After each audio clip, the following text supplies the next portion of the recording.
예, 저는 화곡중앙교회 정영인 장로입니다. 예, 오늘도 이렇게 와주셔서 감사하고요. 오늘은 이집트 예수를 찾아서 두 번째 시간. 첫 번째 시간에는 이제 이집트가 무슨 국가였다고요? 기독교 국가였다라는 것을 오해와 진실이라고 하는 얘기를 덧붙여서 말씀을 드렸어요. 왜냐하면 우리가 이집트를 저를 포함해서 몰라도 너무 몰라요.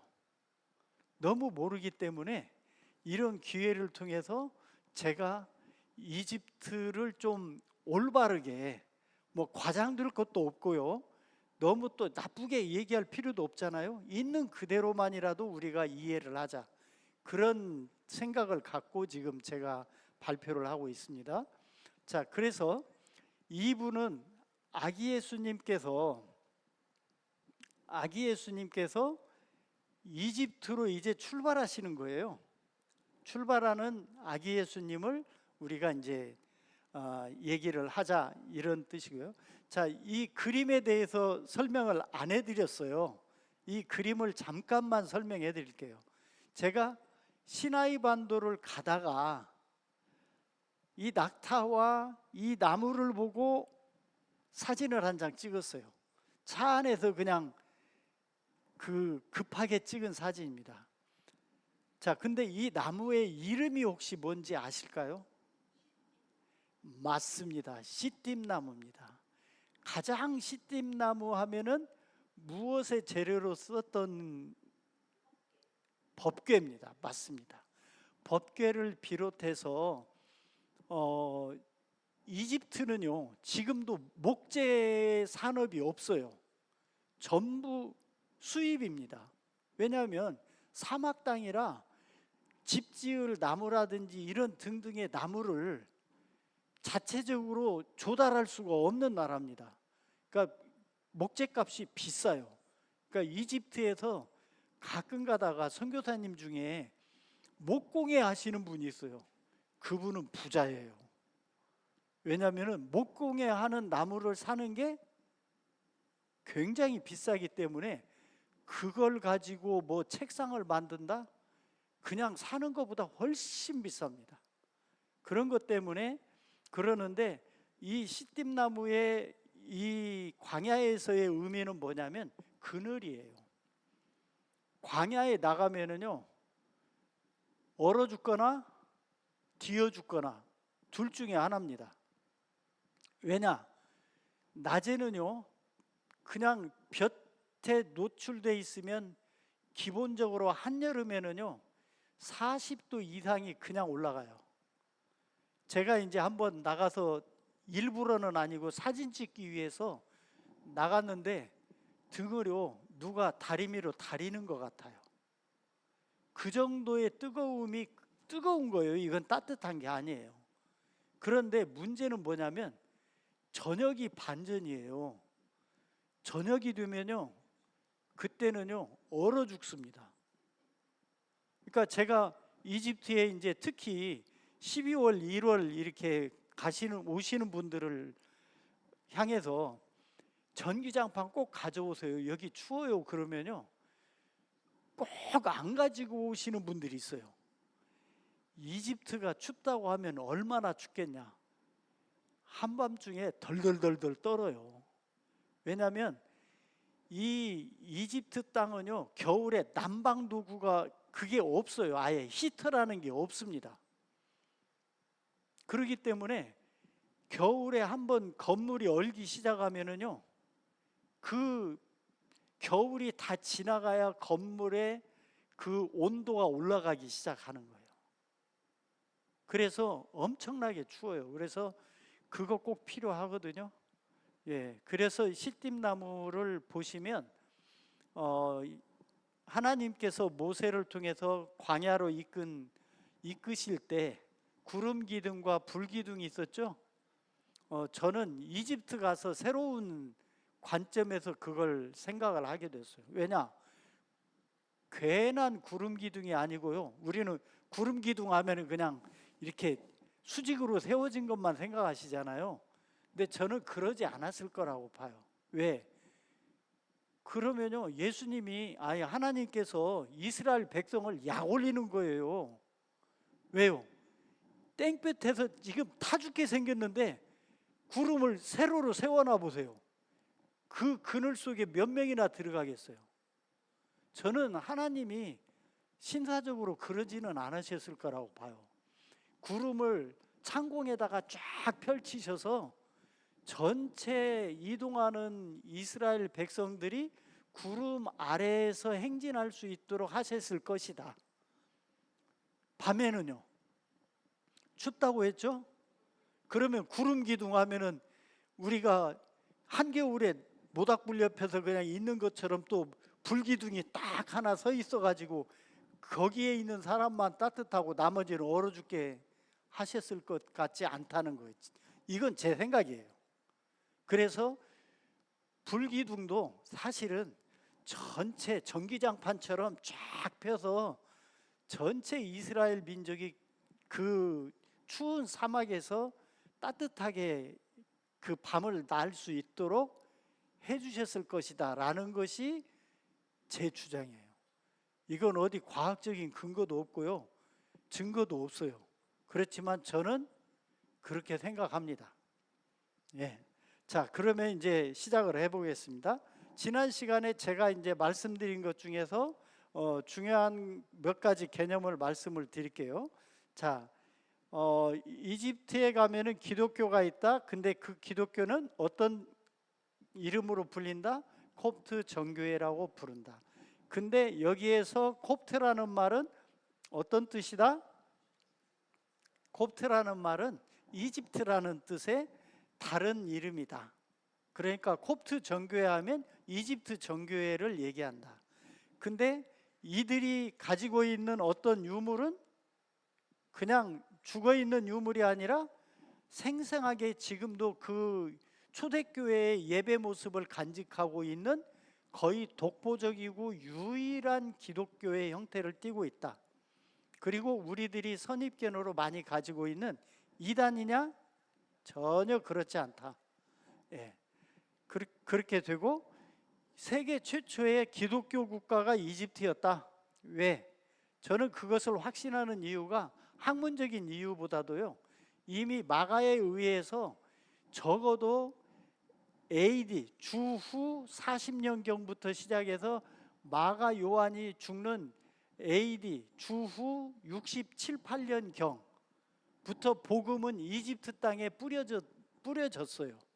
그것도 어디 한적한 곳에 뿌려진 게 아니라 알렉산드리아라고 하는 최소 인구가 50만에서 100만이 되는 그 대도시에 복음이 뿌려진 겁니다.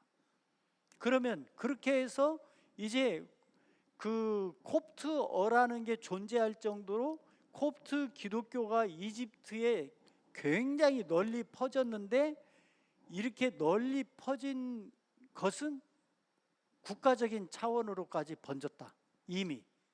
그러니까 아르메니아가 최초의 기독교 국가라고 해요. 보통 공식적으로는 찾아보시면 그렇게 나옵니다. 근데 언제다? 주후 301년이에요. 주후 301년이면요 이미 이집트에서는 기독교 국가로 변하고도 변한 한참 뒤끝인 거예요. 그러니까 최초라는 말을 어디에다 써야겠다? 저는 이집트에다 대고 써야겠다. 이게 제 주장입니다. 자, 그래서 우리가 실제 또 이집트를 성지순례 간다고 하면요 많이 보는 것이 피난교회하고 공중교회 정도예요. 두 개 갔다 오고 다 갔다고 하고는 그 다음에 어디 갈까요? 시내산. 끝이에요. 시내산은 구약의 배경이잖아요. 그러니까 실제로 전체 여정을 제가 곰곰이 보니까 전체 여정의 한 5%밖에 안 보고서 이집트 성지순례했다고 하시는 거예요. 제가 그게 안타깝다는 거예요. 제가 안타까워서 드리는 말씀이에요.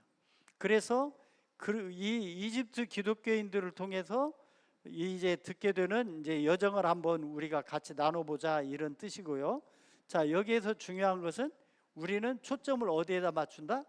비본질적이기는 하지만 그걸 통해서 우리가 영성을 얻을 수 있고 믿음을 조금 더 도전을 받을 수 있다면 이런 이야기들은 좀 우리가 나눌 필요가 있지 않느냐, 이런 의미에서 이야기를 시작하는 겁니다. 자, 그러면 한 가지만 또 새로운 얘기를 할게요. 자, 예수님이 언제 탄생하셨는지 정확하게 사료가 있나요? 없죠. 그래서 그 주후 3년? 예, 그런 분도 있고 주전 4년이라는 분도 있고. 왜?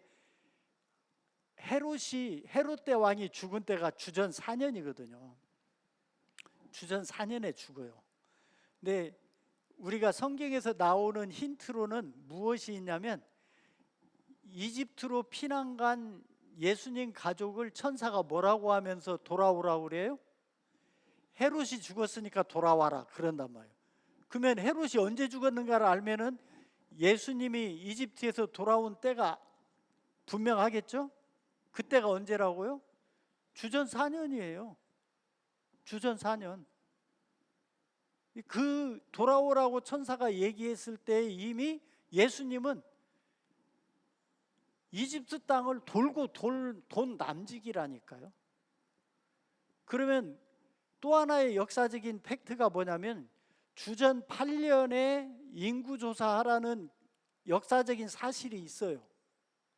주전 8년에. 이건 추정이 아닙니다.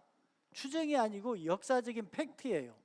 그러면 주전 8년에 인구조사라고 하는 역사적인 팩트가 있고 주전 4년에 헤롯이 죽었다는 팩트가 있으면 8 빼기 4는 몇이에요? 4잖아요. 3년 11개월 예수님께서 이집트 땅에서 머무셨다라고 지금 전승이 있어요. 그러면 이런 팩트 두 개에 의한 4년이라고 하는 그 시간하고 예수님이 이집트에 체류했다고 하는 그 기간이 상당히 비슷하다. 예. 그것 때문에 저는 연도 추정을 이렇게 하는 것도 한 가지 방법이다. 근데 한 가지 이제 제가 높아심에서 말씀드린 건 지금 우리가 이렇게 얘기하니까 이게 지금 지난 주일 얘기인가요? 지난 주일 일어났던 사건을 얘기하는 게 아니에요. 2000년 전의 이야기를 하는 거예요. 한국 역사에서 2000년 전에는요 무슨 일이 있었는지 몰라요. 미안한 얘기지만. 그런데 우리가 그 이야기를 마치 어제 이야기를 따지듯이 그런 관점으로 따지시는 것은 조금 지나치시다. 조금 여유를 갖고 보시면 좋겠다. 자, 그러면 이제 출발을 합니다. 자, 이제 단단히 보찜을 갖다가 싸셔가지고 이제 출발하시면 돼요. 근데 실제로 이제 여행을 가실 때는 예수님처럼 막 그렇게 열심히 안 걸으셔도 되고요. 관광버스로 다 갑니다. 그러니까 실제 걷는 거리는 얼마 안 되는데 제가 왜 이런 말씀을 드리냐면 예수님한테 미안하잖아요. 솔직히 말씀드려서. 예수님께서는 3년 11개월 동안 거의 걸어서 이동을 하셨다는 거 아니에요. 키로수만 제대로 그냥 지그재그로 안 가고 쭉 갔다가 오는 거리만 해서 2000km예요. 2000km 여러분들이 한번 다녀보실래요? 서울에서 부산까지가 400 몇 킬로, 500km가 안 된단 말이에요. 거기를 몇 번 왔다 갔다 해야 되는 거예요? 왕복 2번을 왔다 갔다. 그걸 걸어서 차 타고도 아니고. 아마 여러분들 차 타고도 멀다고 하실 거예요. 5시간 차 타고 가시는 것만 해도 지루하실 텐데 그걸 걸어서 가신 것이 미안하잖아요. 저는 그래서 카운트를 하는 이유 중에 하나가 그 장소 이동을 하실 때 예수님 가족은 도대체 며칠 걸려서 이 도시에서 저 도시까지 가셨을까? 그때 그 불같이 타는 태양 속에서 걸으셨을 때 또는 얼음같이 차가운 바람을 맞으면서 노숙을 하셨을 때 그때의 심정은 어떠셨을까? 그것을 좀 한번 같이 대입을 시키면서 이 이야기를 들어주시면 정말 고맙겠다, 이런 생각입니다. 자, 이제 실제 상황은 이렇습니다. 버스 기사와 오른쪽에 있는 이 건장한 분이 경찰이에요. 경찰이 반드시 호위를 합니다. 이분의 이쪽에 도톰하게 나와 있는 여기에 뭐가 있느냐? 기관총이 있어요. 양복 속에 기관총이 실탄을 쟁여가지고 갖고 다닙니다. 그러니까 이집트 가서 뭐 어디에서 테러를 당했네? 그건 있을 수가 없는 일입니다. 자, 홍보물입니다. 자, 그리고 이제 이것은 제가 제안을 해서 만들었던 홀리 풋스텝 전이라고 하는 이러한 조그만 수첩이에요. 여기에 마르티레아라고 하는 재단이 저를 도와서 이런 걸 만들었습니다. 내용이 어떻게 되어 있냐? 텔바스타 가면은 텔바스타에서 신부님이 도장 딱 찍어줘요. 사마누드에 가면 사마누드에서 도장 찍어줘요. 이런 식으로 해서 이 핸드북 하나를 다 도장을 찍으면 뭘 줄까 하는데, 주는 것은 아직 생각 안 해봤어요. 한 분도 거기를 다 완주하신 분은 아직은 없었거든요. 그렇기 때문에 다 이 도장 찍으신 분은 뭔가를 드려야 될 것 같기는 해요. 자, 이렇게 됐습니다. 자, 그래서 이제 지도를 가지고 보자면 이게 이제 그 실제 인공위성으로 찍은 사진입니다. 자, 여기가 첫 번째 지역인 그 펠루시움이라는 지역이에요. 여기는 이제 쭉 이렇게 가셨겠죠. 북쪽 해변길입니다. 자, 그래서 이제 오늘 얘기할 대강의 그 길을 다시 한번 복습을 하자면 이렇게 되는 겁니다. 자, 해변길을 따라서 쭉 오셔서 첫 번째 지역 어디라고요? 펠루시움, 파라마. 자, 펠루시움 파라마를 지나서 이제 예수님 가족은 어디까지 가신다고요? 텔바스타로 가신다. 뭐 여기를 이렇게 가시는 거예요. 여기를 이렇게. 자, 참고로 여기는 사실은 자동차 길로 표시를 한 거예요. 예. 그런데 이렇게 가시는 거예요. 열 며칠을 거쳐서 이 길을 가는데 한 열 며칠 걸리셔요. 그 다음에 이 텔바스타에서 쭉 내려오십니다. 내려오셔가지고 세 번째 도시가 모스토로드라고 하는데요. 카이로에서 불과 17km 정도 떨어져 있는 곳으로 가셔요. 그 다음에 무슨 이유에서인지는 좀 이따 말씀드릴 텐데 갑자기 카이로로 안 가시고 빌베이스로 가십니다. 성경에도 나오는 도시예요. 비베셋이라고 하는 지명으로 나옵니다. 그렇게 해가지고 빌베이스에서 마저 이렇게 올라가십니다. 올라가시는데 여기에 한 가지 우리가 그 이집트 땅을 지형적으로 이해할 것이 한 가지 있습니다. 잘 보시면 여기에 파란색으로 이렇게 칠해져서 이렇게 뭔가가 올라가는 것을 볼 수 있어요. 이게 뭐일까요? 강입니다. 강. 정확하게는 나일강이 델타 지역으로 오면서 어떻게 돼요? V자 모양으로 쫙 퍼지잖아요. 부채살 모양으로 퍼지는데 커다란 지류 두 개가 올라갑니다. 지류. 오른쪽 이쪽으로 올라가는 이쪽 길에 있는 것이 무슨 길이냐면은 이 펠루시움 지류라고 하는 지류예요. 다른 말로는 다미에타 지류라고도 합니다. 이쪽으로 한 줄기가 가고 나머지 한 줄기가 이쪽으로 해서 쭉 나갑니다. 이렇게 나가면은 무엇을 만나냐면은 로제타라고 하는 지역을 만나요. 로제타. 안 놀라시죠? 여기에서 놀라셔야 돼요. 왜? 상형 문자를 해독하는 결정적인 계기가 된 비석, 돌이 발견된 장소가 바로 로제타라는 마을이에요. 그래서 이집트 박물관에 딱 들어가면 정면 바로 오른쪽 편에 로제타석이 사본이 있습니다. 진보는 어디 있을까요? 대형 박물관에 있습니다. 가져갔어요. 그래서 사본이 있는데 크지도 않아요. 요만해요. 요만한 돌인데 거기에 상형 문자, 민중 문자, 그리스 문자로 이 똑같은 내용이 세 벌이 다른 언어로 쓰여져 있는 거예요. 그게 로제타석이에요. 그래서 그 전까지는 상형 문자를 해독을 할래도 못했는데 그 비석을 통해서 장 상폴레옹이라고 하는 학자가 해독에 성공을 해요. 그래서 지금의 상형 문자를 우리가 읽을 수 있게 된 겁니다. 어마어마한 발견이 여기에서 일어난 거예요. 여기에서.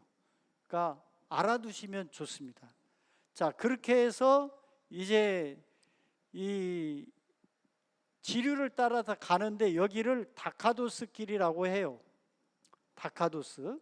그 다음에 이제 사마누드를 거쳐서 그 다음 페이지로 가시면 사마누드에서 사카를 거쳐서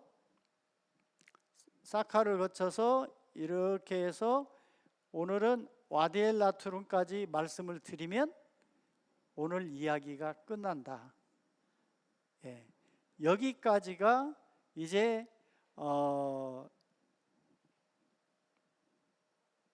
하이집트입니다. 하이집트. 자, 그런데 제가 하이집트 하면 좀 여러분들이 고개를 갸우뚱하셔야 맞아요. 왜냐하면 여기가 아래쪽인가요? 위쪽인가요? 위쪽이죠. 근데 왜 하이집트예요? 상이집트지. 그죠? 바다가 있어서 한 70점 드리겠습니다. 왜 그럴까요? 아주 간단해요. 나일강은 어디가 하류다? 이쪽 편이 하류예요. 왜?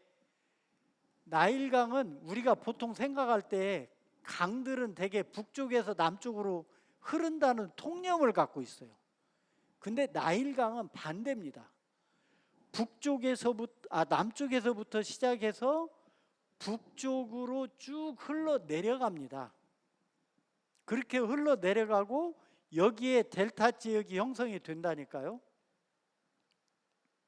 여기에 델타 지역이. 그래서 우리나라에서도 보면은 낙동강이나 또는 다른 강들에서 보면 하류 지역이 비옥해요. 왜 비옥해요?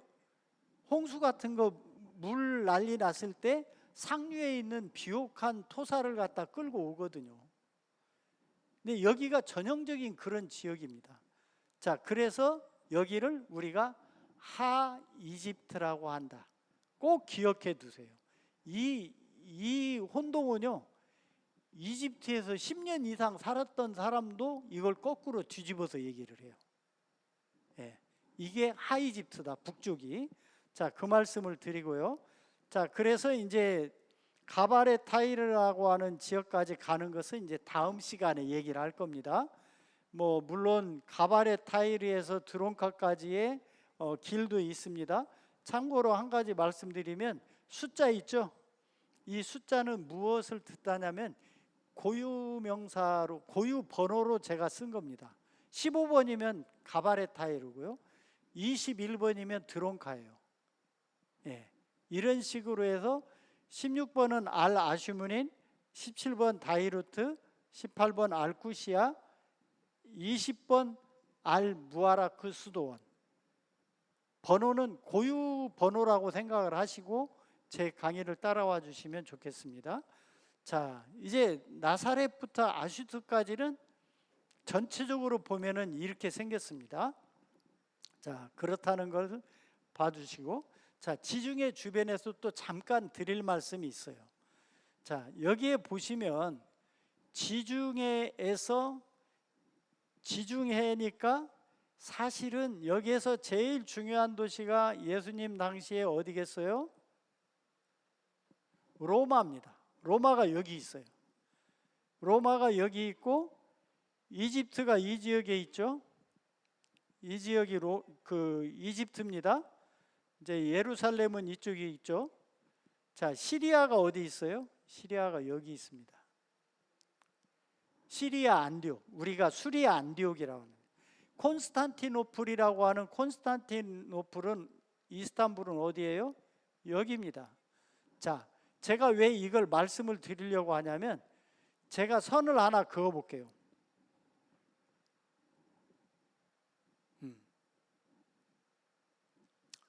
그냥 이렇게 그어 보겠습니다. 이렇게. 자, 이 선을 경계로 해서 대략적인 겁니다. 왼편은 로마가 들어가 있고 오른편에 이스탄불과 수리아 안디옥과 이집트와 예루살렘이 들어가 있죠. 그죠? 자, 이 두 지역은 언어가 달라요. 언어가. 왼쪽 지역은 무슨 언어를 썼다? 라틴어를 썼다. 오른쪽 지역은 무슨 언어를 썼다? 히브리어도 썼지만 그리스어를 썼다. 왜? 그리스가 정복한 뒤에 로마가 다시 정복자로 나오잖아요. 그렇기 때문에 이쪽은 그리스어를 사용하고 이쪽은 라틴어를 사용했다 이 말이에요.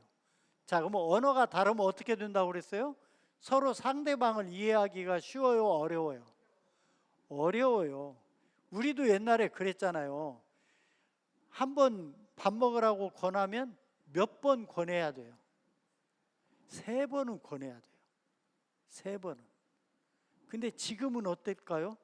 만약에 여러분들 자녀나 손주가 아이스크림을 주면서 할머니 아이스크림 드세요. 아니, 난 됐어. 그러면 아이스크림 또 권할까요? 안 권해요. 바로 가져갑니다. 근데 옛날에는 어땠다고요? 우리나라도 한 번 거절, 2번 거절은 기본이에요. 예의상. 근데 이집트는 지금도 그래요. 지금도 한 번 권했다가 안 먹어? 그러면 내가 먹을게. 이러면은 가슴에다 못 박는 거예요. 그러니까 절대 이집트에 가시면 반드시 몇 번은 권해라? 3번은 권하시라. 이집트에서 이집트 사람들하고 친하게 지낼 수 있는 아주 중요한 비결이 그거예요. 3번은 권하셔야 돼요. 한 번 권하고 끝? 큰일 납니다. 근데 한 번 권하고 끝나는 동네가 있으니 어디다? 로마 지역에 라틴어 쓰는 지역이다 이 말이에요. 근데 그리스어를 쓰는 지역은 감성이 풍부해요. 그러니까 3번은 권해야 되는 그런 지역인 거예요. 근데 이 사람들이 2세기, 3세기, 4세기 해가지고 서로 교구가 있잖아요. 세계 교구가 있다고 했죠. 어디라고 그랬어요? 자, 안디옥, 그 다음에 여기는 알렉산드리아, 여기는 로마 해서 3군데가 처음에 니케아 종교회의 때의 대표적인 세 교구라고 했죠. 나중에 여기에 합류한 것이 이스탄불이라고 하는 이쪽 지역, 콘스탄티노플. 왜? 로마 황제가 이쪽으로 이사 가잖아요. 여기 하고 그 다음에 거기가 들어오면서 예루살렘이 그때사 교구로 들어가요. 이거 모르시는 분이 의외로 많습니다. 예루살렘에 처음에 들어갔을 것 같잖아요. 교구로 못 들어가요. 그러니까 그 451년경 그 칼케돈 종교회의 할 때까지 여기는 말하자면은 구역으로 인정을 못 받은 지역이에요. 예루살렘이 콘스탄티노플하고. 자, 근데 또 한 가지 제가 그 말씀을 드릴 게 있어요. 자, 우리는 지금 기독교 이야기를 하고 있죠. 그러면 누가 가장 우두머리, 요즘은 우두머리라는 어감이 이상해져 갖고. 누가 제일 높으신 분이에요? 교황이겠죠. 그죠? 로마 가톨릭의 교황. 그러면 나머지 지역들은 교황이 없어요? 이때니까요. 동방 정교회도 교황이라고 불러요. 알렉산드리아에 있는 그 콥트 정교회도 교황이라고 불러요. 전 세계의 교황을 다 모아놓으면요, 모르기는 해도 한 10여 분 이상 돼요. 거기에다가 사이비까지 합치면 그때는 이제 트럭으로 모셔야 돼요. 네, 그 정도로 많거든요. 근데 옛날에는요, 교황이라는 개념이 없었다니까요. 알렉산드리아 교구, 그러면은 알렉산드리아 교구의 총대교구장,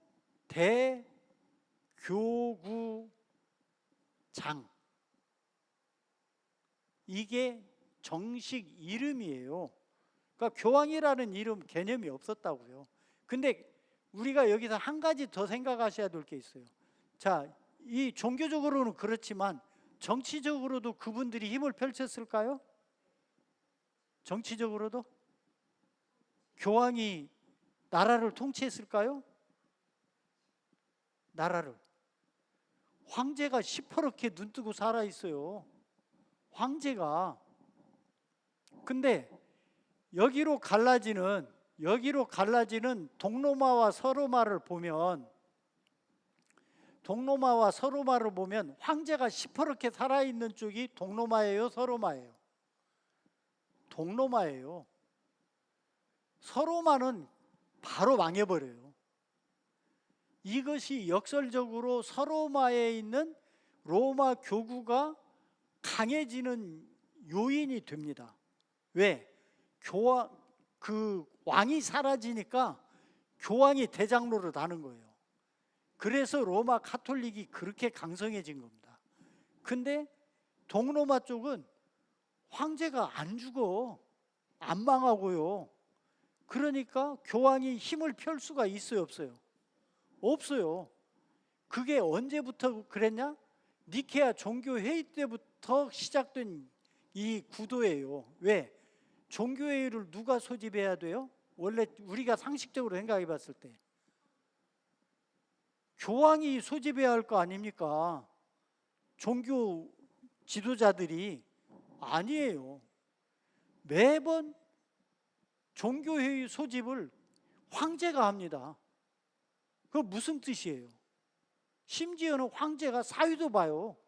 종교회의의 사위를 그 우두머리 하여튼 높으신 그 교회 지도자가 하시는 게 아니라, 오늘날로 따지자면 대통령이 종교회의에 사위를 본다니까요. 무슨 뜻이에요? 종교라고는 하지만, 그 파워가 있다고는 하지만 정치적인 관계에서 자유롭지 못하다라는 하나의 징표입니다. 그걸 우리가 알고서 이제 역사 속으로 들어가 보셔야지, 우리가 그냥 오직 믿음으로, 오직 말씀으로 하면서 그것만 주변 상황 다 빼놓고 우리의 믿음에 가장 말하자면 선진 되시는 성인들만 따지면은 그때 상황의 컨텍스트라고 하는 걸 제대로 이해하시기 힘들다. 지중해 주변의 역할이 그렇습니다. 한 가지 더 오해하시는 것들을 보여드릴게요. 아프리카가 얼마나인지 아세요? 얼마 안 커요. 요만합니다. 지름이. 비행기 타고 몇 시간 정도 가면 이집트에서 저 남아프리카 공화국까지 갈 것 같으세요?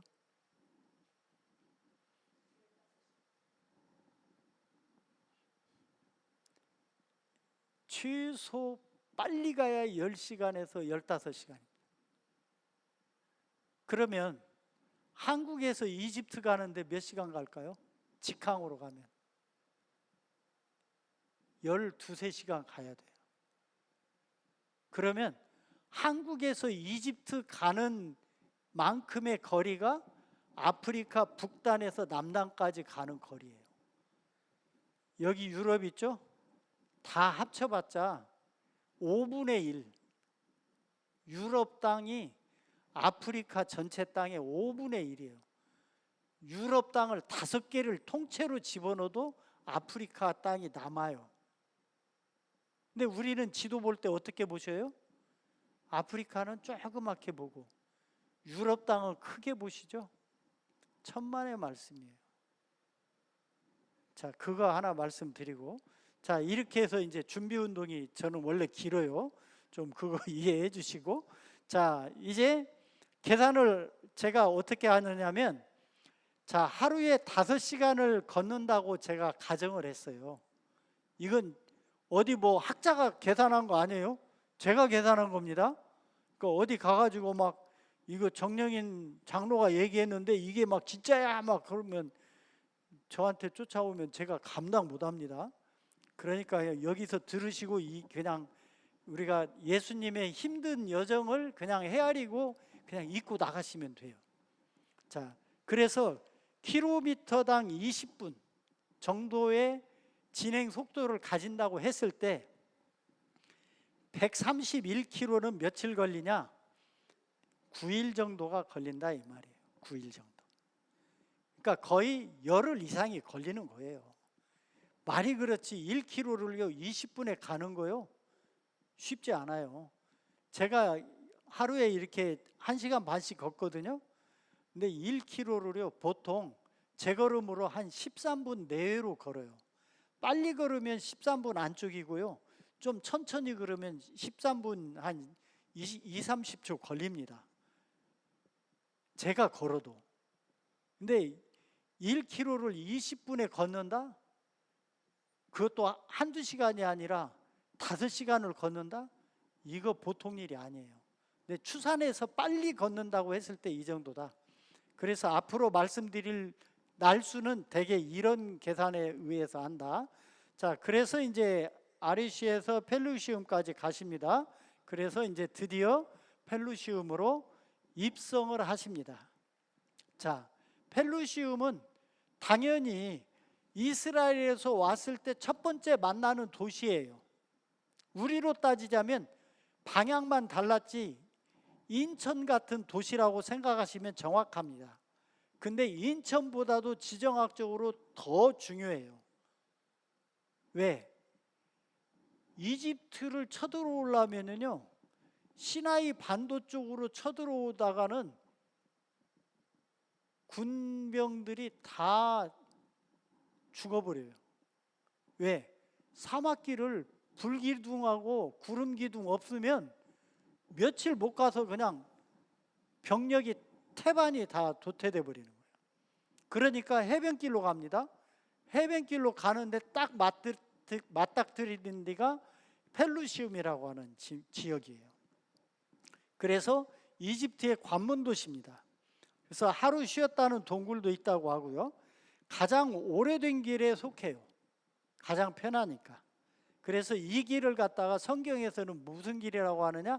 블레셋 길이라고 해요. 이집트 사람들은 호루스의 길이라고 얘기를 하고 우리는 보통 객관적으로 중립적으로 해변길이라고 그냥 얘기를 합니다.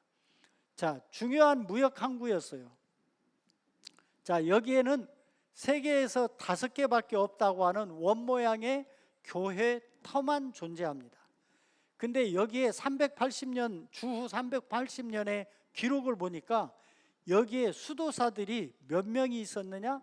5,000명이 있었다. 수도사들이 5,000명. 자, 그리고 유적으로 따지자면 블레우테리온이라고 하는 유적이 굉장히 고고학자들이, 제가 한 말이 아니고 이건 고고학자들이 진짜 여기에서 이걸 발견하다니 라고 하는 제일 중요한 유적이 블레우테리온이라는 원로원터입니다. 원로원터. 자, 원형극장, 목욕탕, 로마 당시에 있었던 것은 여기에 다 있어요. 자, 요새가 있습니다. 당연히 관문 도시니까 요새 있겠죠. 제가 재봤어요. 그 면적을 재봤더니 면적이 국제규격의 축구장 10개 정도가 들어가는 면적의 요새가 지금도 있어요. 지금도 거의 원형을 그대로 갖고 있습니다. 여기에서 주전 525년에 거의 세계대전급의 전투가 벌어지는데 여기에서 이집트 군대가 5만 명이 죽습니다. 5만 명이. 자, 왜 죽었냐? 믿거나 말거나 고양이 때문에 죽었다라는 야사가 있습니다. 왜? 이집트 군사들은 고양이를 신으로 모셨거든요. 신으로 모시니까 페르시아의 캄비세스가 꾀를 낸 거예요. 방패고 어디고 간에 하다못해 고양이 그림이라도 그려가지고 전투에 임했다는 거예요. 그러니까 이집트 군사들이 자기네들의 신이 그려진 방패와 투구를 갖다가 공격을 못해서 그냥 순직했다, 이런 얘기가 있어요. 네, 뭐 이건 정사는 아닙니다. 하여튼 그렇게 해서 왕조가 바뀌어 버립니다. 페르시아 왕조로. 예. 자, 그런 게 있고, 이것이 이제 그 펠루시움의 평면도입니다. 제가 다녀왔던 지역이 여기를 다녀왔습니다. 여기를 다녀와서 사진을 한 800여 장 정도 찍어 왔습니다. 자, 한 장의 사진값이 얼마인지 아세요? 만약에 다운받으려고 하면 한 장에 100불입니다. 한 장에 100불. 예. 그러니까 제가 한 800장 찍었으니까 전 부자 됐죠. 물론 호주머니에 돈이 들어오지는 않았지만, 자, 그렇습니다. 여기에 바로 뭐가 있다고요? 원로원 자리가 여기에 있어요. 이게 원로원 자리입니다. 여기가 잘 보시면 동그랗게 생겼죠? 예, 이 동그란 원형의 자리가 여기가 바로 블레우테리온이라고 하는 원로원 자리예요. 이걸 발견하고 고고학자들이 뛸 듯이 기뻐했다는 거예요.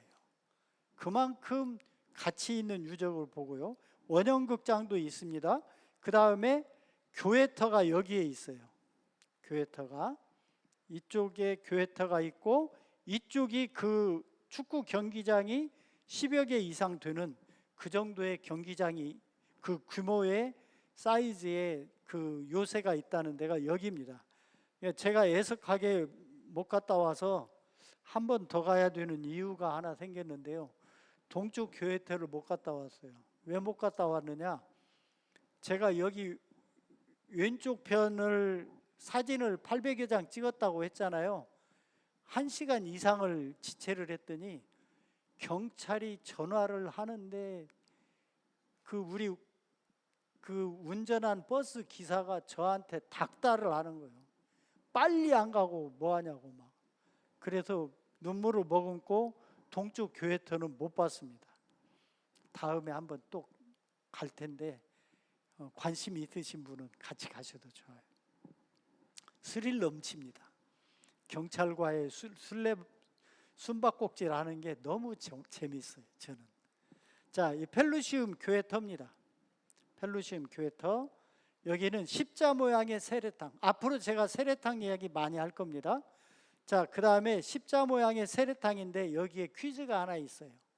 자, 십자 모양의 세례탕을 제가 마음은 급해 죽겠는데 아무리 찾아봐도 안 나와요. 그래서 좀 생각을 진정시키고 이성적으로 계산을 하기 시작했어요. 그래가지고 이 세례탕을 찾았습니다. 어떻게 찾았느냐? 세례탕은요, 콥틱 기독교에서는 반드시 교회의 서북쪽에다가 세례탕을 위치시켜요. 서북쪽에. 쉽게 말씀드리면 우리 교회로 따지자면 지금 방송실 자리 있죠? 거기가 세례탕 자리인 거예요.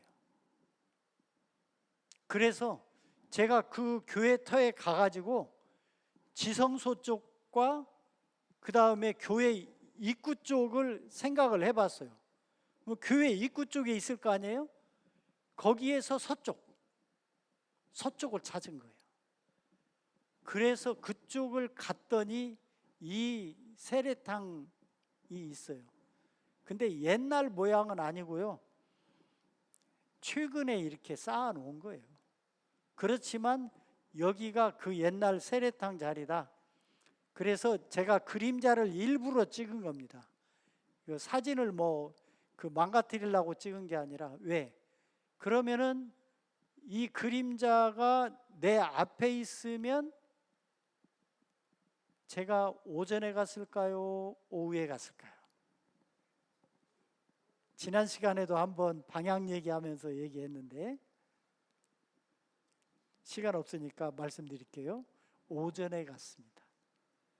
그래서 오전에 가야 동쪽 해를 등지고 서쪽에 있는 세례탕을 찍을 거 아닙니까? 그죠? 예, 하여튼 그렇습니다. 자, 이 펠루시움 성체가 이렇게 생겼어요. 어마어마해요, 진짜로. 이건 제가 찍은 사진입니다. 자, 그래서 이제 이렇게 그 펠루시움을 지난 예수님 가족은 이제 어느 쪽으로 가신다고요? 텔 바스타 쪽으로 이동을 하십니다.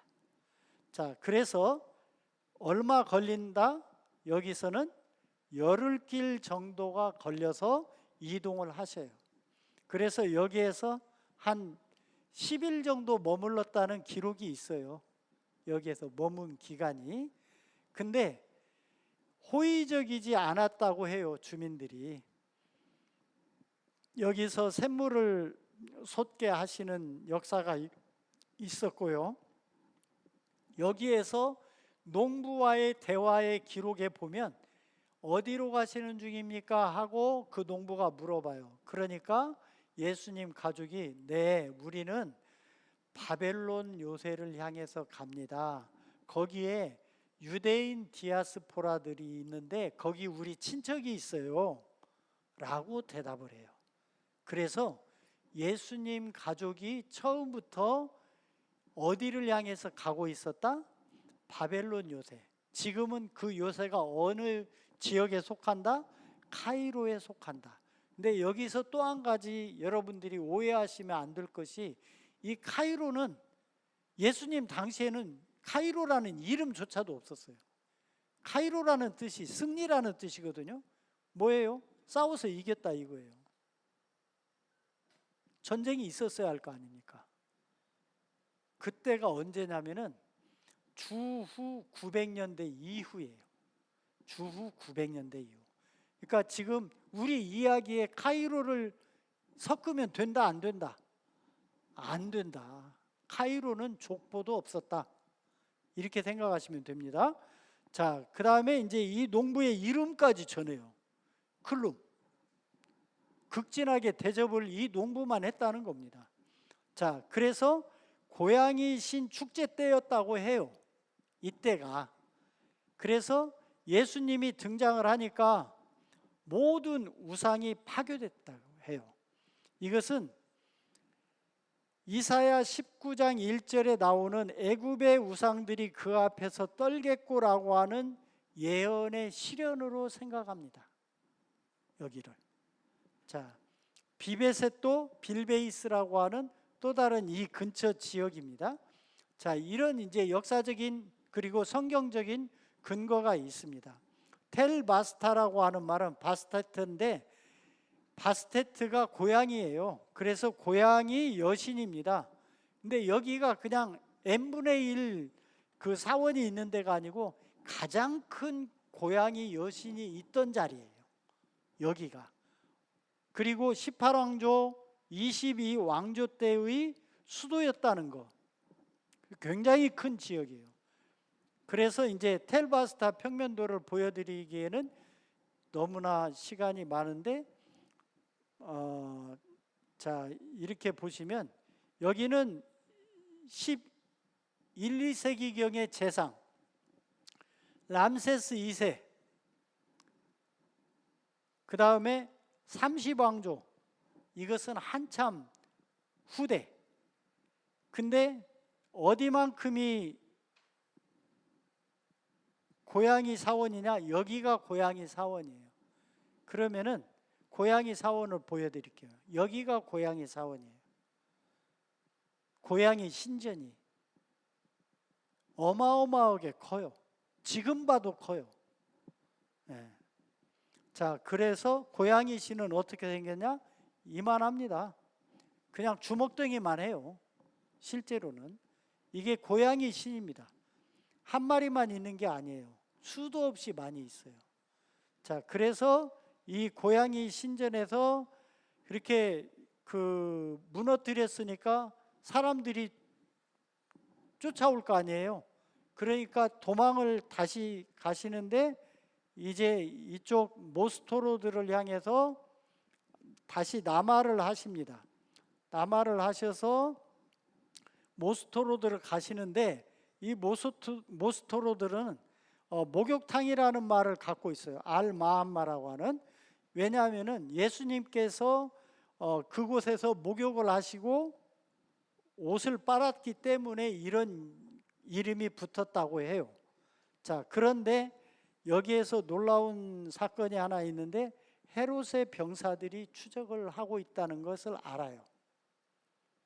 헤롯의 병사들이 왜 어떻게 쫓아올 수 있었을까요? 국경을 넘었는데. 이때 당시는 역사적인 배경으로 따지자면 전부 다 로마의 통치하에 있었던 지역이에요. 이스라엘이나 이집트나. 그랬기 때문에 헤롯의 병사들이 여기까지 쫓아와요. 자, 그래서 다시 길을 반대쪽으로 돌아서 올라가시는데 예수님 피난 동굴이 지금도 있습니다. 우물도 지금도 있고요. 지금도 이물을 사용합니다. 자, 그래서 이것은 CBS를 안내해서 제가 촬영을 할 때 당시의 모습입니다. 이제 이분이 이제 그 PD고 나머지 분들이 이제 그 촬영 기사이고 그렇습니다. 자, 여기에는 왜 이 사진을 제가 보여드리냐면 이 배너가 있죠. 이집트 기독교 교회에 보면 전부 다 배너가 있어요. 근데 배너가 한결같이 아기 예수님 배너예요. 아기 예수님 배너. 자, 그걸 보시라고 한 거고요. 그래서 이제 빌베이스로 이제 올라가십니다. 빌베이스로 올라가는데 여기서부터는 뭐 크게 중요한 사건이 없어요. 자, 창세기 46장에 보면 요셉이 야곱을 만난 장소가 빌베이스라고 얘기를 해요. 예, 고센 땅이기도 하고요. 다카도스라고 하는 이 도로에서 우리가 알아야 될 건 뭐냐면 헬레나라고 하는 성인 있죠. 콘스탄티누스 황제의 어머니죠. 그 어머니가 성지순례를 이집트로 와요. 그래서 이집트에도 교회들을 세웁니다. 교회들을. 이스라엘에만 세운 게 아니고요. 자, 그래서 여기가 다카도스라는 이름은 무슨 뜻이냐? 치테오토코스라는 말에서 나왔어요. 하나님의 어머니. 그러니까 우리가 보통 생각할 때는 불경스럽다 이렇게 생각할 수 있지만 원래 칼케돈 공의회에서 그 결정한 그 문서에 보면 하나님의 어머니라고 하는 족보를 따지는 개념이 아니라 예수님의 신성을 강조하기 위한 거라고 최종원 교수님이나 또 다른 교수들이 얘기를 해요.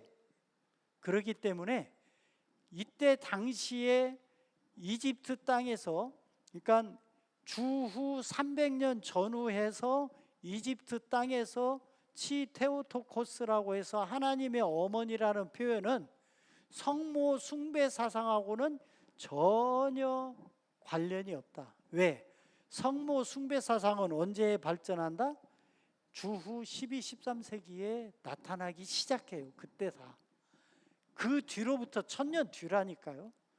그러니까 그 1000년 뒤에 대한 생각을 가지고 이집트의 콥트 교회의 치테오토코스를 재단하시지 말라, 이 당부를 드리고 싶고요. 성모 승천설은 1950년에 교리로 지정돼요. 천주교에서. 그러니까 그 이집트 기독교하고는 전혀 관련이 없는 이야기고요. 이렇게 해서 다카도스를 통해서 메니아트 사마노드를 걸쳐서 사마노드로 가시고, 사마노드에서는 특징이 뭐가 있냐면 뱀인데 날개와 다리가 있어요. 우물과 반죽 그릇이 있는 것이 유적이고요. 자, 그렇게 해서 여기에 보시면 이 그림입니다. 여기에 보면 날개와 다리가 있는 모습의 그 뱀 형상이 있는 걸 여기서만 볼 수 있어요. 그러니까 뭐 그냥 먼지에 쌓여 있어서 그냥 지나칠 수 있는데 그렇다는 거. 여기가 이제 예수님이 솟게 샘물입니다. 자, 그렇게 하고 반죽 그릇은 마을 사람들이 선물했대요. 그 반죽 그릇이 여기에 있고, 거기에 이제 홍보물이고, 여기에서 17일을 여기에 머무셨다라고 하는 것을 이 홍보물에 써 있어요. 자, 그렇게 해서 이제 사카로 가십니다. 사카는 다른 이름으로 베카이수스라고 해요. 뜻은 뭐냐? 예수님의 발 뒤꿈치라는 뜻인데, 왜 그러냐? 예수님을 그 바위에다가 올려놓으셨는데 그 바위에 그 발자국이 새겨졌대요. 발자국이. 이제 그것이 기록으로만 남아있다가 이것이 발견이 돼요. 발견이 돼서 이제 여기는 이제 재단이고요.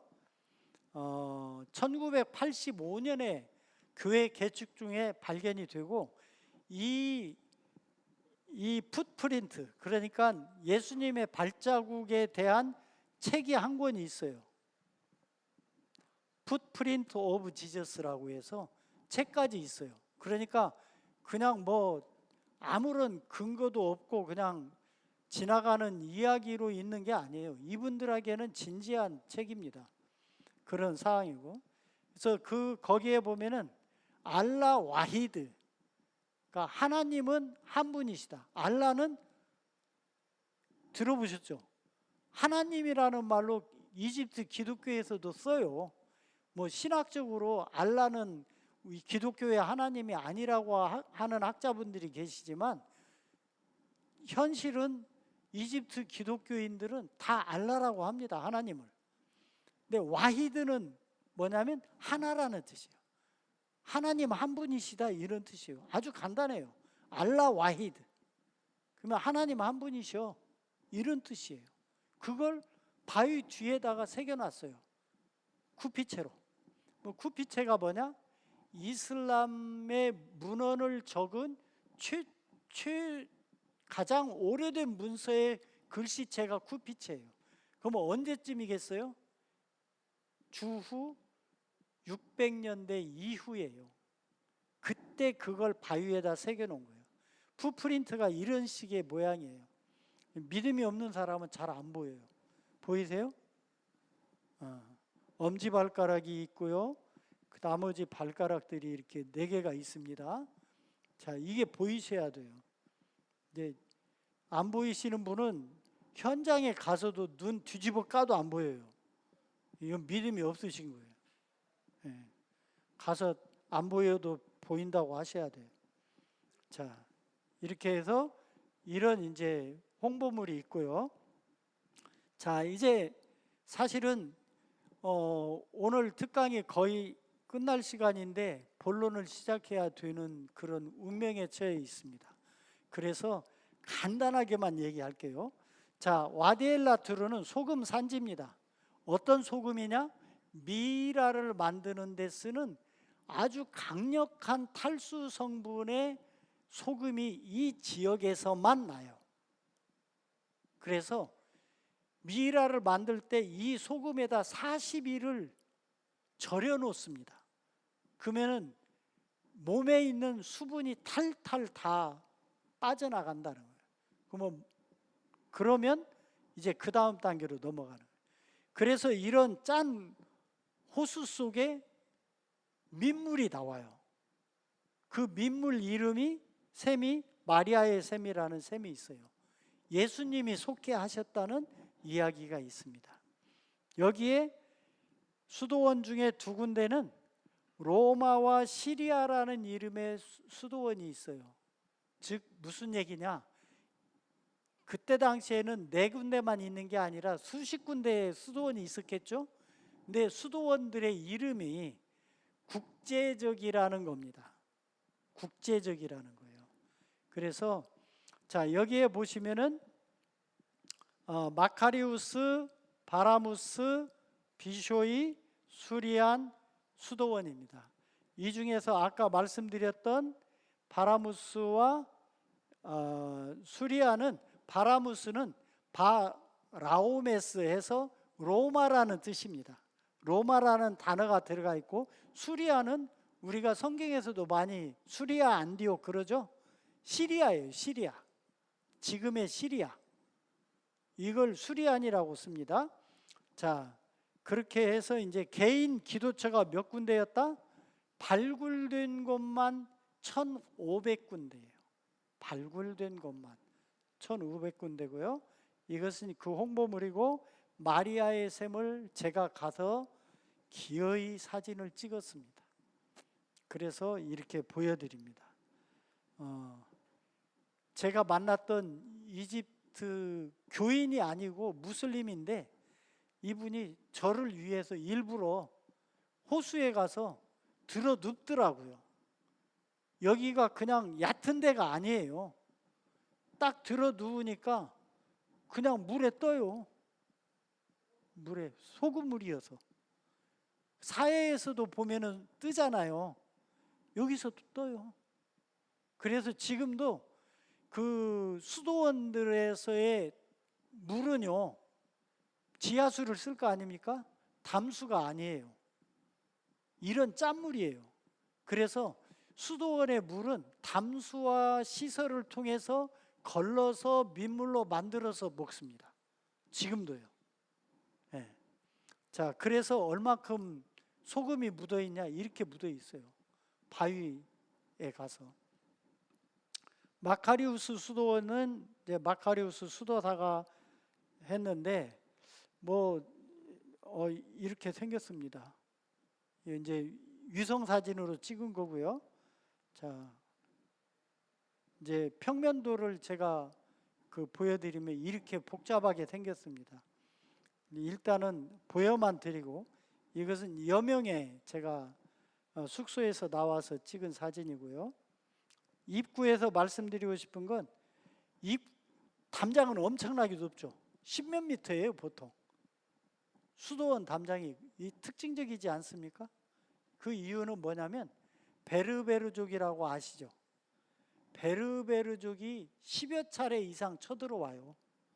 그래서 약탈을 합니다, 수도원을. 그래서 이런 방벽이 필요해서 세운 거예요. 그러니까 예수님, 그러니까 한 초대교회 때 주후 300년에서 700년 사이에 세워진 이 담장들인 거예요.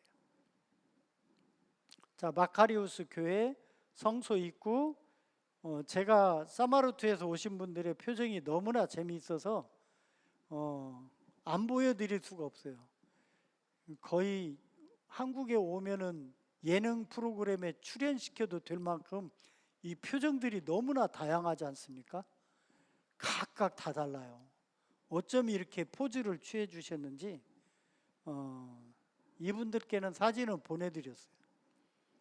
자, 그래서 이제 여기에 보면 계속 수도사님들이 학생들, 청년들을 데리고 와서 교육을 시켜요. 자기네들이 믿음의 선진들의 역사를, 이런 모습을 볼 수 있고요. 엘리사하고 세례 요한의 유해 일부가 통째로가 아니라, 우리는 유해 그러면 그냥 다 항상 하나잖아요. 근데 이분들은 유해 그러면 유해를 이렇게 나눠요. 합의하에 나눠요. 그래서 그 콥트 교황이 예루살렘을 방문하니까 4세기에 일부 유해를 콥트 교황한테 선물로 줘서 콥트 교황이 그걸 가지고 이집트로 와요. 그게 발견이 된 것이 이 지하실에서 발견이 된 거예요. 1976년에 최근에 발굴된 거예요. 그래서 유해가 있다. 이게 셰루빔이라고도 하는 그룹입니다. 여기에 보면은 독수리, 그 다음에 황소, 당연히 여기는 사람, 죄송합니다만 사자래요. 예, 사자가 어떻게 제가 보기에는 물개처럼 생겼는데 하여튼 사자라고 합니다. 그러니까 이것도 믿음으로 이해하셔야 돼요. 예, 가서 물개인디 그러면 이제 시험 들어요. 자, 피난처가 있습니다. 베르베르족이 오니까. 자, 이렇게 해서 이제 피난처 입구가 이렇게 생겼고요. 뭐 도르레 순교자 교회 이런 역사가 있는데 이것은 이제 나중에 또 좀 시간이 있으면 말씀을 드릴 거고요. 끊임없이 방문객들이 오고 인쇄소도 갖춰져 있어요. 자, 수도원들 위치만 한번 제가 말씀드리고 마무리를 할게요. 자, 마카리우스 수도원 지금 말씀드렸죠? 예. 자, 시리아 수도원과 비쇼이 수도원은 아주 가까이 있어요. 한 500m도 안 떨어져 있어요. 이상하게 생각하셔야 맞아요. 이걸 무슨 수도원이라고 얘기하냐면 복제 수도원이라고 해요. 수도원을 카피했다라는 거예요. 재금 나간 수도원이에요. 바라무스 수도원은 로마 사람들 때문에 붙여진 이름이라고 그랬죠. 이렇게 해서 수도원이 지금은 현재 4개 정도 남아 있습니다. 옛날에는 뭐 수십 개의 수도원, 아마 수십 개를 넘어서 수백 개가 넘었을지도 모르는 수도원들이 있지만 이렇다라는 겁니다. 그래서 바라무스 수도원이 있고, 이건 나중에 유튜브를 통해서 좀 한번 보시면 좋을 것 같고요. 그 다음에 이제 바라무스 수도원이 이렇게 생겼고, 수도원 입구, 여기도 마찬가지죠. 입구는 이만한데 담장이 높죠. 자, 블랙모세라고 하는 이 와디엘라 투른의 최초의 순교자, 까만 분입니다. 까맣다는 것은 어느 쪽 사람이라고 생각하시면 되냐면 남쪽 사람, 수단 이쪽, 누비안, 최소 누비안. 자, 여기에 보시면 멜기세덱과 아브라함의 성찬이 있어요. 여기 보시면 이렇게 숟가락으로 성찬을 하는 모습을 떠먹여주는 그 모습을 떡과 포도주, 지금도 그 숟가락으로 똑같은 모습으로 떠먹여줘요. 이래서 살아있는 화석형이라고 제가 말씀을 드리는 이유가 이거예요. 자, 여기도 교육을 시키고 있죠. 이게 수도처입니다. 그냥 광야의 수도처 이렇게 생겼어요. 아무 장식이 없어요. 예. 그 다음에 이제 시리아 비쇼이, 그 다음에 순교자의 우물이 있고요. 여기가 원래는 이제 식당입니다. 식당인데 지금은 박물관으로 쓰고 있고요. 수도원 바깥쪽의 입구가 이렇게 화려하고요. 이제 수도원 바깥쪽에 있는 커다란 교회, 여기에서 지금 이분들이 사진 촬영하고 있죠. 영상 촬영하고. 이 교회에서 찍은 사진이 그 CBS 그 다큐멘터리 70주년, 창사 70주년 다큐멘터리의 메인 사진이 바로 이 사제님 사진이에요. 이 사제님. 자, 성찬을 이런 식으로 합니다. 자, 침례를 받은 아이 모습입니다. 자, 그 다음에 이제 수도원들, 시리아 수도원들이 있는데, 그냥 이것도 그냥 넘어가겠습니다. 시리아 수도원에 라칸이 있어요. 라칸은 하나 알아두시면 좋은데, 세계에서 이집트 기독교에만 있는 그 유물이 이 예수님이 성 목요일 날 발을 시켜주시죠. 제자들. 그 세족식을 의례로 보존하고 있는 유일한 기독교 종파가 그 콥트 기독교입니다. 그래서 이 그릇이 있으면 이건 아주 오래된 교회다 이렇게 생각하시면 돼요. 라칸이라고 합니다. 라칸. 자, 이렇게 이제 이 모습이죠. 자, 마카리우스 수도사가 있고 이렇게 아름다운 그 프레스코아가 이 벽에 가득해요. 가시면 그냥 이게 너무나 지천에 있어서 귀한 줄을 모르셔요. 근데 이게 전부 다 몇 세기다? 빠르면 4세기, 5세기, 아니면 늦어도 7, 8세기. 그러니까 천주교에서 얘기하는 뭐 14, 5세기 그 옛날 그림, 저는 이거 보다가 천주교에서 얘기하는 성화 보면요, 그건 뭐 라파엘로가 아니라 그 하레비가 그랬다고 하더라도 귀하게 안 보입니다, 솔직히. 예. 자, 예언의 문이라고 하는 문도 있고요. 마리아 영면 수태고지. 자, 굉장히 중요한 문제입니다. 자, 비슈이 수도사의 수도처인데 제가 진짜 극적으로 찍은 사진이에요. 왜냐? 여기에 이분 보이시죠? 누군지 모르는데 제가 찍는데 이 위에를 천장을 갖다가 야무지게 머리를 들이받은 뒤에 고통스러워하는 모습이에요. 저게 설명 안 해드리면 잘 모를 거예요. 근데 이분은 이 사진만 보면 두고두고 그 통증이 느껴질 거예요. 그 비쇼이 수도사의 수도처입니다. 근데 어디에 있다고요? 시리아 수도원에 있다고요. 비쇼이 수도원에 비쇼이 수도처가 없어요. 시리아 수도원에 있습니다. 나중에 이걸로도 할 말이 많아요. 천장에 밧줄이 있는 이유는 수도 생활을 하다가 졸리면 머리카락을 밧줄에다 묶었대요. 우리나라에서도 좀 들어본 말 같기도 하고. 예. 자, 수도원 식사 모습이 이랬다고 그래요. 수도원장은 성경을 읽어주거나 찬송을 하는 사이에 밥을 먹습니다. 피난처와 다리가 있고 피난처 도르래가 있고, 피난처에도 당연히 그 교회가 있고요. 여기는 피난처에 있는 수도처입니다.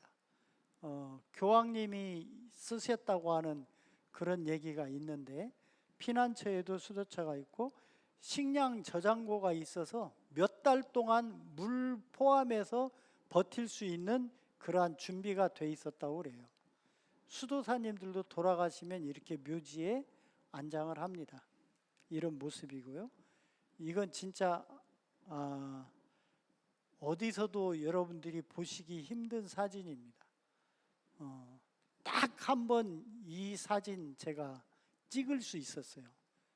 그 뒤에 여러 차례 갔는데 안 보여줘요. 이렇게, 이게 지팡이입니다. 이게 지팡이가 싹이 나서 이렇게 자랐다고 하는 전설이 있는 그 지팡이, 지금도 살아있는 나무입니다. 자, 비슈이 수도사의 유해가, 이게 유해입니다. 렐릭이라고 한다고 했죠? 렐릭이 있고, 자, 신도석이 있습니다. 자, 여기에도 라칸이 있죠? 라칸이, 침례탕이 있습니다. 자, 이게 이제 그분들이 CD를 이렇게 만들었어요. 이런 식으로 해서 전체적인 여정은 이렇다라는 거 하고, 늦게까지 경청해 주셔서 너무 감사하고요. 주기도문으로 마치겠습니다. 하늘에